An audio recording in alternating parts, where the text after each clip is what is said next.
of Nairobi. Well, the chairman of the authority, Kinuthia Wamwangi, says the authority had made arrangements for the governor to take over City Hall prior to the announcement that the deputy president will be occupying the Prime Minister's office. As Wilkister Nyabwa reports, plans are already underway for the other county governors and their staff around the country to take over various local authority office.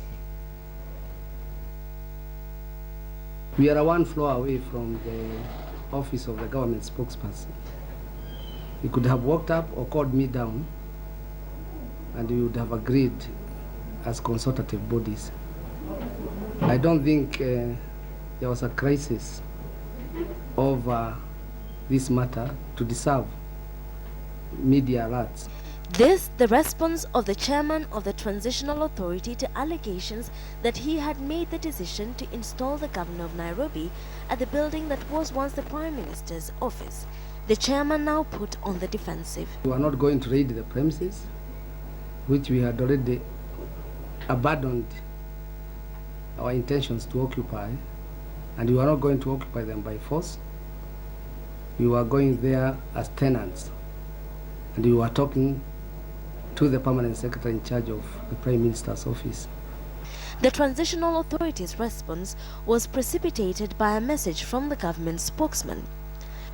On Monday, with the election exercise dispensed with, the government spokesman quickly sent out a message which read, and I quote, "The government would like to clarify that Shell and BP House, which has until now been housing the office of the Prime Minister, is now reserved for the Deputy President." End of quote.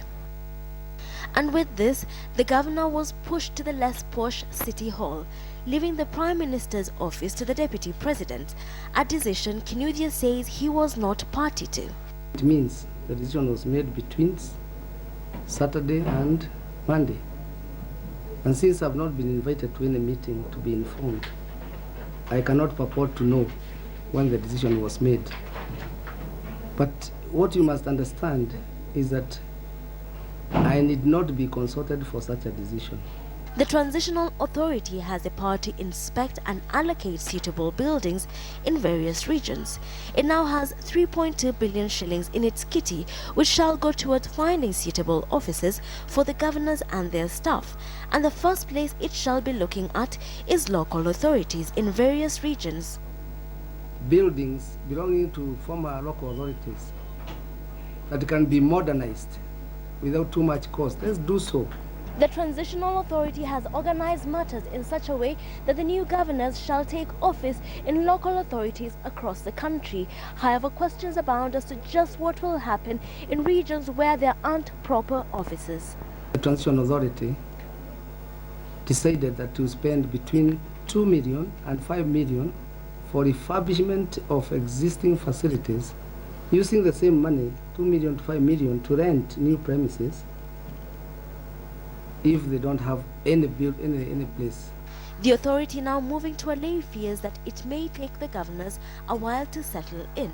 But as to the question, just who allocated the governor of Nairobi the Prime Minister's office and why it was taken away again, there seem to be no quick and easy answers. Wilkister Nyabwa, KTN Prime.